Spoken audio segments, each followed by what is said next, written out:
Beba água. Fala pessoal, boa noite.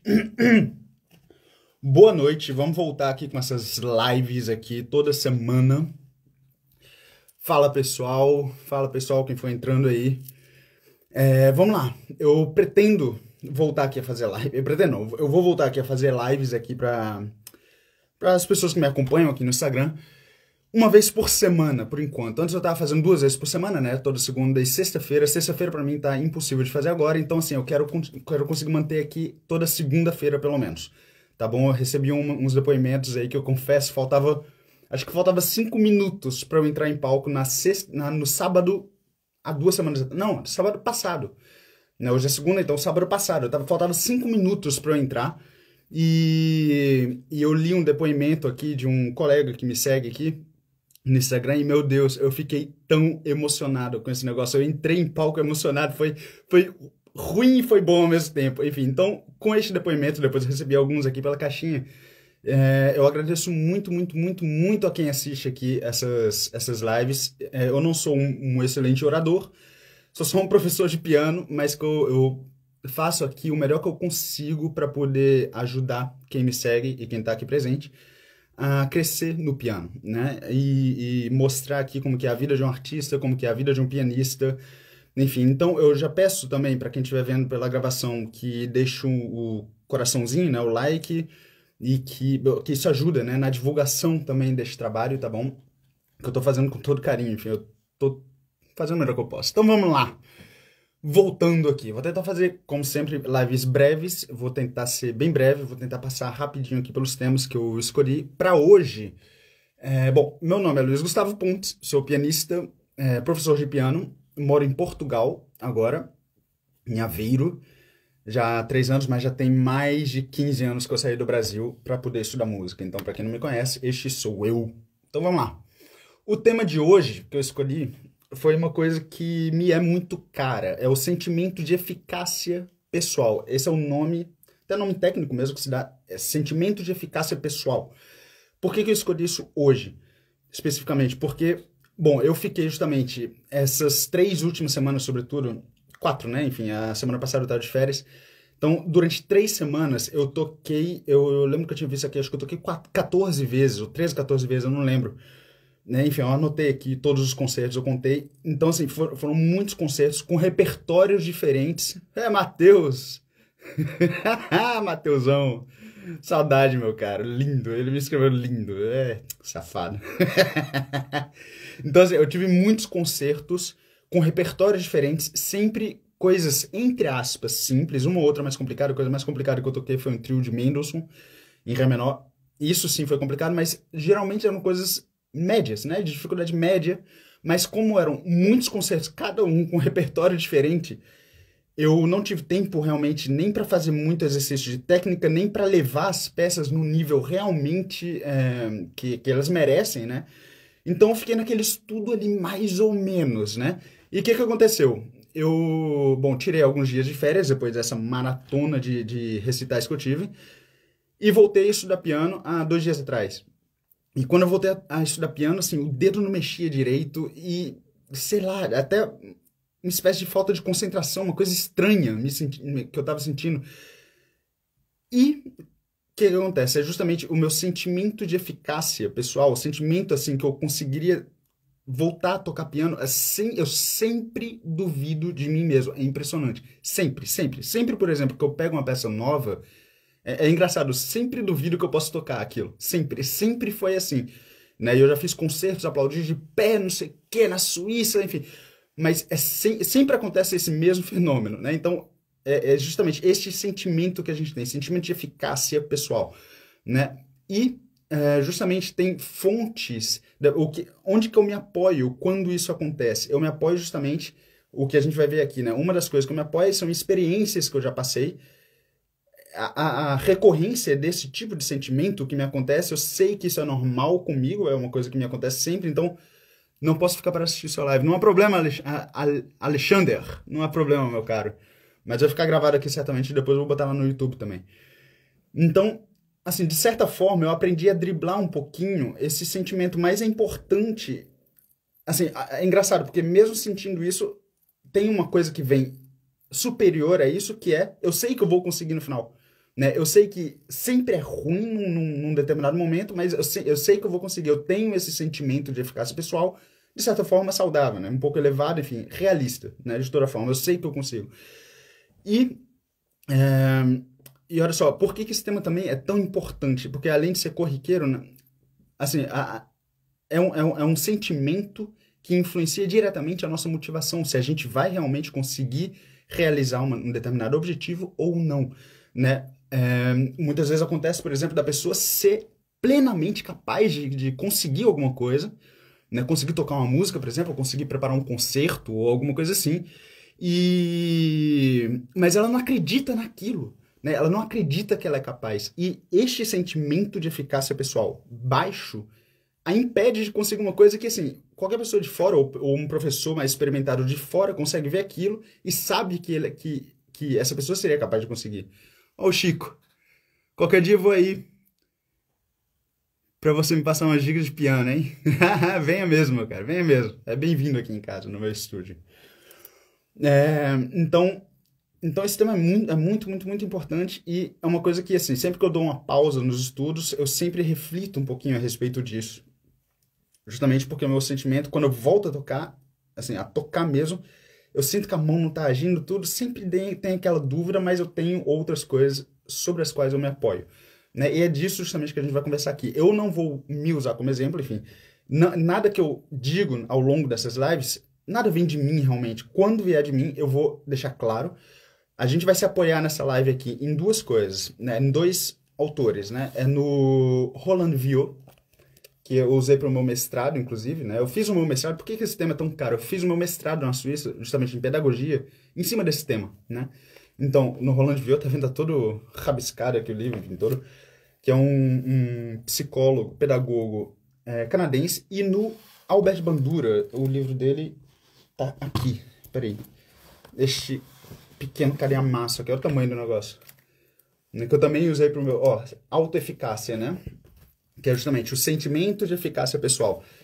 E é um dos psicólogos mais importantes do século XX, enfim, foi consagrado aí por presidente dos Estados Unidos, enfim, é ele nesses dois que a gente vai se apoiar. Eu vou passar rapidamente, é claro, aqui sobre o tema, coisas importantes aqui para falar, não vou me aprofundar, mas a gente pode se aprofundando ao longo do caminho, tá? Então, rapidamente, são o que os dois falam, né? Na verdade, o Roland Viau, ele se baseia no livro dele, ele se baseia no Bandura para escrever o livro sobre motivação em contexto escolar. E é nos dois aqui que a gente vai se apoiar, tá? Então, o que eles falam, na verdade? As fontes deste sentimento de eficácia pessoal são 4 principais. E são essas 4 aqui que eu quero falar para vocês hoje. A primeira fonte do sentimento de eficácia pessoal, isso em qualquer área, é claro, a gente vai focar aqui no piano, minha área, né? Mas em qualquer área é assim. Primeira coisa, performances anteriores, né? Performances que a gente já teve.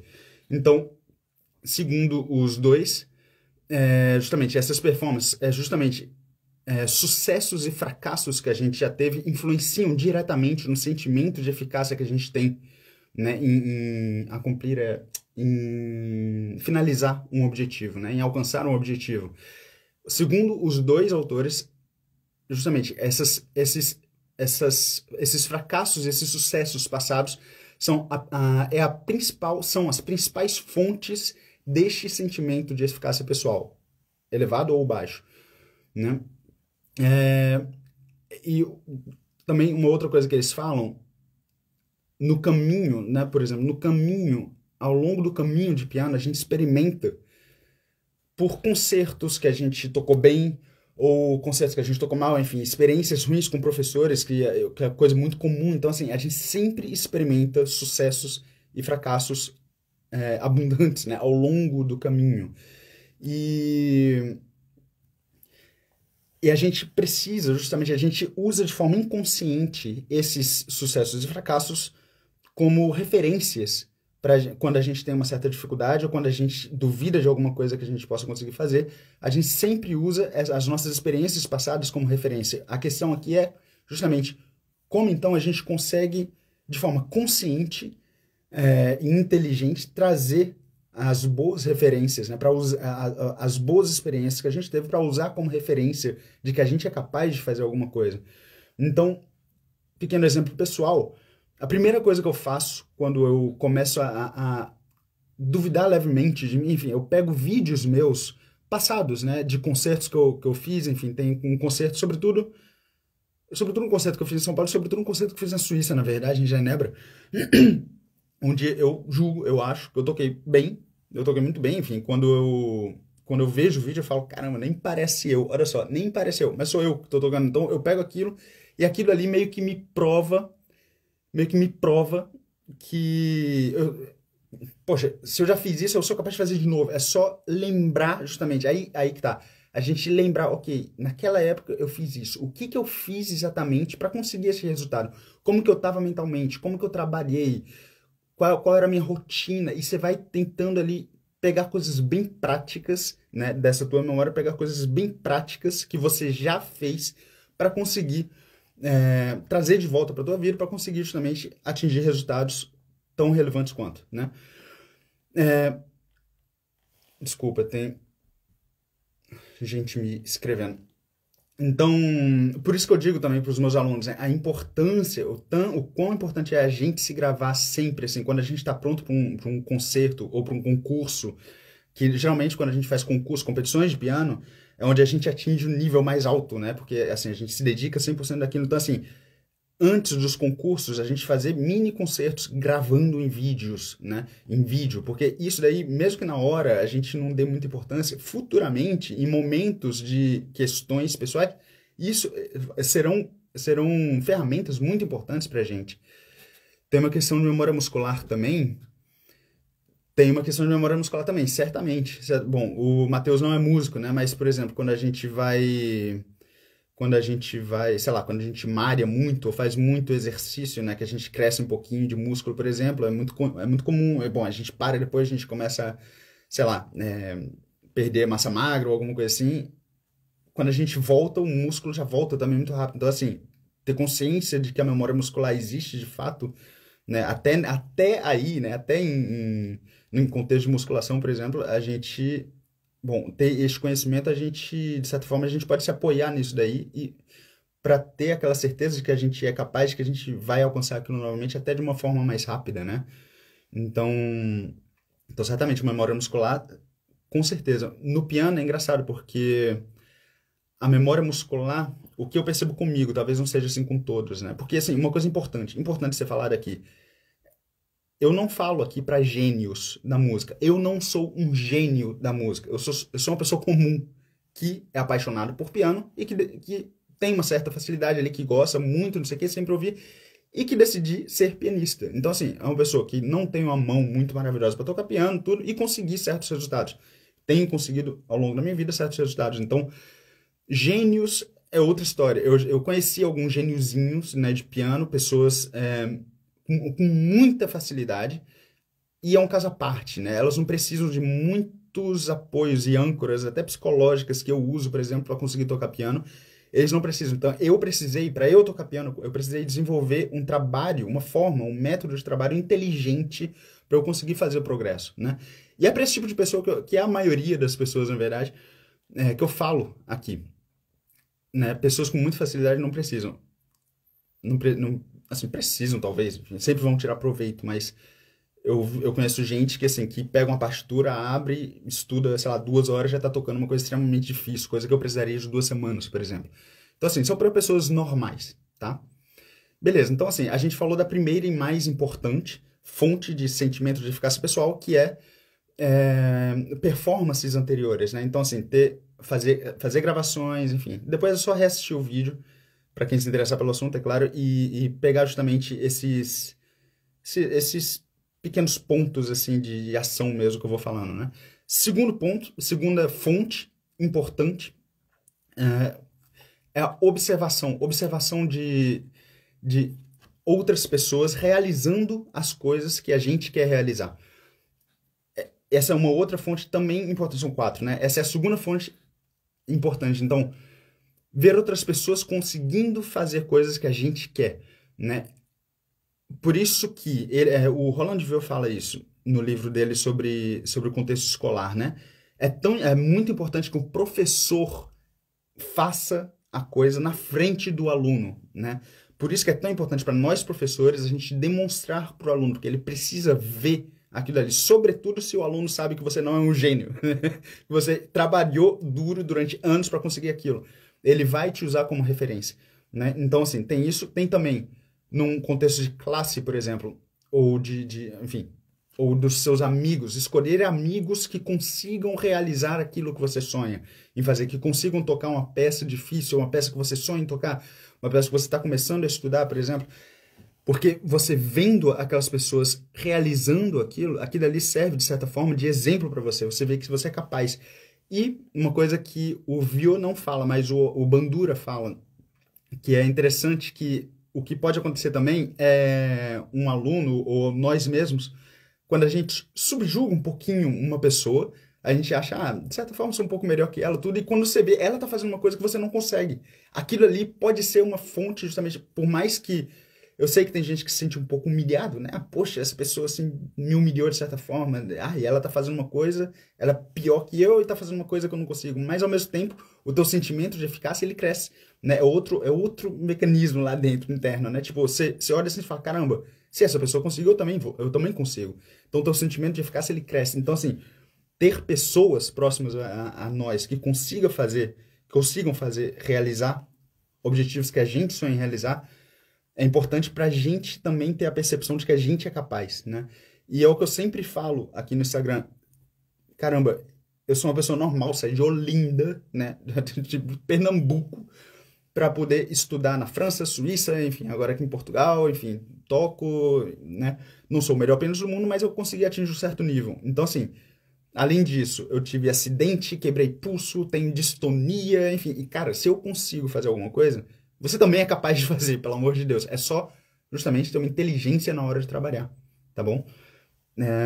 E qualquer coisa eu tô aqui para isso, justamente. Eu tô tentando, com essas lives, com minhas aulas, enfim, ajudar nisso aqui, tá? Então, beleza. Mas uma coisa importantíssima neste ponto de observação. É importante, sobretudo para nós professores, quando a gente é professor, né, quando a gente usa um outro aluno como exemplo, ou quando a gente usa nós mesmos, que o aluno começa, nossa, então eu sou capaz de fazer isso. Então, aí o aluno vai lá, começa a tentar e não consegue. O fato dele não conseguir, isso aí pode destruir o sentimento de eficácia pessoal dele, né? Então, assim, é muito importante para um professor justamente saber guiar o aluno para ele poder, de fato, conseguir realizar aquele objetivo, né? Porque, assim, isso pode ser uma motivação inicial, um sentimento inicial que depende da gente enquanto professor, enquanto guia. E para nós mesmos, né? Para a gente ter consciência também do que está acontecendo internamente, né, gente? Então, assim que a gente usa alguém como exemplo, a gente tem que trabalhar de fato para conseguir realizar aquilo antes que aquilo vire uma decepção, tá? Vamos lá. Deixa eu ver mais um. Eu anotei uns pontinhos aqui só para não esquecer das coisas que eu falo, das coisas que eu tenho a falar.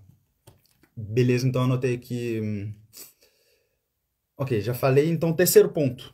Terceiro ponto é a persuasão verbal. Persuasão verbal são comentários. Ambos falam disso, na verdade, são comentários dos pais, por exemplo, quando a gente é jovem, dos pais, de colegas, de pessoas assim, que exercem a mesma função, dos pares, né, enfim, de professores, de amigos, enfim, familiares, né, comentários de encorajamento mesmo. Você é capaz, você é capaz, você é capaz. Tem um porém nisso daqui. Para alguns, esses comentários podem funcionar, para outros, não. E por que que pode não funcionar? Porque a pessoa, assim, se ela não der muita moral para quem está falando, né, se um aluno, por exemplo, ou se nós mesmos, ou a gente é muito soberbo, ou a gente é muito snob, né? Ou simplesmente a gente percebe assim que a pessoa não tem tanto nível assim para estar falando isso para você e não toca muito no nosso coração. Então isso pode não servir para muita coisa, ou para o aluno mesmo. Então assim, por isso que nós, enquanto professores, é tão importante a gente ser uma autoridade naquela área, né? A gente de fato nós sermos bons no que a gente se propõe a fazer, no que nós nos propusemos a fazer. E a gente saber também comunicar essa autoridade, né? Isso é muitíssimo importante, porque só assim, quando você fala para um aluno que ele é capaz de fazer alguma coisa, ele vai acreditar de fato em você, Então, então é muito importante isso aí. E se a gente ainda não tem um nível muito alto, né, o que pode acontecer, eu acho que é muito importante a gente, tá, se a gente não tem ainda o nível para a gente ser um exemplo de resultado, que a gente seja pelo menos um exemplo de força, de perseverança, de luta por aquilo. Aquilo dali já vai influenciar pessoas que estão à volta da gente. Um exemplo de seriedade naquele assunto, tá? Então, bom, isso aí é sobre a persuasão verbal. Então, primeiro ponto, que é o mais importante, performances anteriores. Segundo, observação, observar outras pessoas conseguindo. Terceiro ponto, que aumenta o sentimento de eficácia pessoal, a persuasão verbal. E o quarto ponto são estados físicos estados fisiológicos e emocionais. O que é óbvio, né? Estado fisiológico, que o Vio fala, calor, frio, cansaço, enfim. Isso tudo pode afetar o nosso sentimento de eficácia, né? Que a gente consegue realmente realizar aquilo. E emotivo, medo, tristeza, decepção, enfim. Isso também é evidente que pode influenciar, né? O Vio dá um exemplo numa prova. Eu vou traduzir aqui para concerto, né? Ele fala, por exemplo, antes da gente entrar num concerto. Isso é muito evidente, né? Eu acho que qualquer penista já pode ter passado por coisas parecidas. Antes da gente entrar num concerto. Se a gente está num estado calmo, e se a gente consegue manter o sangue frio na hora de entrar no palco, na hora de começar a tocar, o nosso sentimento, que é distinto, mas o nosso sentimento de eficácia, a gente percebe que a gente é capaz de tocar bem naquele concerto, né? Mas se a gente começa a ficar em pânico antes do concerto, isso aqui é muito importante que eu vou falar, tá? Muito importante que eu vou falar. Se a gente começa a ficar em pânico antes do concerto, a gente começa a duvidar de que a gente é capaz de chegar lá e tocar, e de fato a gente vai chegar lá e não vai tocar porque a gente se sabotou antes. A gente se auto-sabotou antes, né? Então, assim, para finalizar aqui bem, com chave de ouro, isso aqui é muitíssimo importante que eu vou falar, que é justamente sobre os estados fisiológicos e emocionais.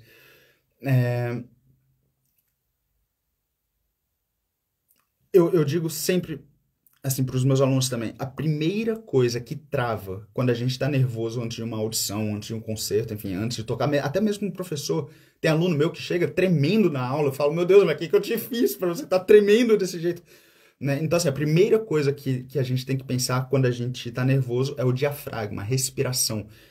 A primeira coisa que trava é o diafragma, a gente fica com o diafragma preso, né? Isso é sinal claro que a gente está meio em pânico naquela situação. Então, a primeira coisa é relaxar o diafragma, a respiração, né? A primeira coisa que a gente tem que pensar, relaxar a respiração. Outra coisa também, as pessoas acham bonito, cara, sinceramente, eu acho até meio patético, porque assim, caramba, é triste a gente se auto-sabota desse jeito, mas tem muita gente que acha bonito ficar nervoso antes de uma audição. Então começa a expressar para as pessoas, eu tô muito nervoso, eu tô muito nervoso. Meu Deus, cara, quantas vezes eu não já vi isso, né? Na semana passada eu toquei num concurso eu toquei, enfim, toquei em 3 concursos na semana passada, não eu fazendo concurso, eu era pianista acompanhador, e os jovens lá que estavam lá, nervosos mesmo, sabe? Eu comecei a falar, meu Deus, mas não pensa, não pensa. Isso aqui é uma coisa interessante, não pensa. Eu falei para um lá, por exemplo, não pensa que você vai entrar num concurso, que você vai ser julgado ou alguma coisa assim. Pensa assim, caramba, eu vou poder agora, com pessoas assim, vai ter até o júri lá, né? Então assim, vai ter músicos de verdade lá, sabe, de qualificados, então eu vou poder compartilhar uma paixão que eu tenho, que eu trabalhei tanto para conseguir isso daqui, para conseguir atingir um certo nível, para estar aqui agora, eu vou poder compartilhar essa beleza que é a música que eu tô fazendo, né? Então assim, caramba, é uma pena jogar tudo fora porque todo mundo tá nervoso e eu tenho que ficar nervoso também. Eu vou tremer, eu vou tremer. Meu Deus, sabe, tipo, primeira coisa, assim, é falar mesmo. Por mais nervoso que a gente esteja, se alguém te pergunta, e aí, tá nervoso? Não, tá tranquilo, tá de boa. Tá de boa, não, tá tranquilo. Vamos entrar lá e fazer música, vai ser bonito pra caramba. Né? Por mais nervoso que a gente esteja, mas começar a falar isso, expressar isso daqui, né? Porque isso, querendo ou não, você vai acabar se convencendo no final do que você tá falando, entendeu? Então, essa é a primeira, assim, isso é muito importante, muito comum, um problema muito comum que eu vejo. E justamente manter a calma, então, expressar essa calma, manter movimentos calmos, né? Antes de concertos, quando a gente tá nervoso, se você for prestar atenção, quando a gente vai pegar uma garrafa d'água, a gente sempre pega um pouco afobado. Então, assim, de forma consciente, respirar, pegar de forma calma a garrafa d'água, abrir o piano de forma calma, não sei, se esquentar de forma calma, abrir a porta de forma calma, até lenta. Isso tudo são âncoras que você vai criando, que você vai impondo pro teu cérebro para ele se acalmar, né? Então, assim, essa é outra coisa. E outra pequena dica também que vale ouro isso aqui. Essa calma, assim, não se treina também na hora que você está estressado. Isso se treina no dia a dia. Então, assim, você tem situações, por exemplo, uma pessoa fala com você, sei lá, minha mãe falou comigo de forma que me deixou estressado. É ali que você treina a calma que você vai ter lá no concerto depois, sabe? É tipo, sei lá, tipo, tem uma prova na escola, qualquer coisa, sei lá, é no dia a dia mesmo, tipo, na hora de acordar e fazer xixi, escovar os dentes, sentir a escova passando no teu dente com calma, sabe? Essa calma se treina no dia a dia. Não adianta você fazer toda a tua vida de forma estressada e querer tocar na hora H, ali no concerto, com o público te olhando, tocar de forma calma. Você não vai conseguir. Não é assim que se trabalha isso. É ao longo do dia, dia a dia, todos os dias, você vai treinando pequenas ações com calma, com respiração fluida, e vai chegar na hora do concerto, você vai lembrar disso e vai ser mais fácil de baixar a bola ali para você entrar e de fato tocar de forma que a gente merece, né? Então, é isso aí, pessoal. Eu acho que trouxe aqui informações bastante interessantes, relevantes e importantes para o desenvolvimento justamente de um pianista e de outras pessoas também. Mas aqui a gente fala para pianistas, né? Eu espero ter ajudado um pouquinho, espero ser útil nesse daqui. A gente volta aí então na segunda-feira que vem, no mesmo horário. Fiquem com Deus e até segunda-feira. Falou. Fui.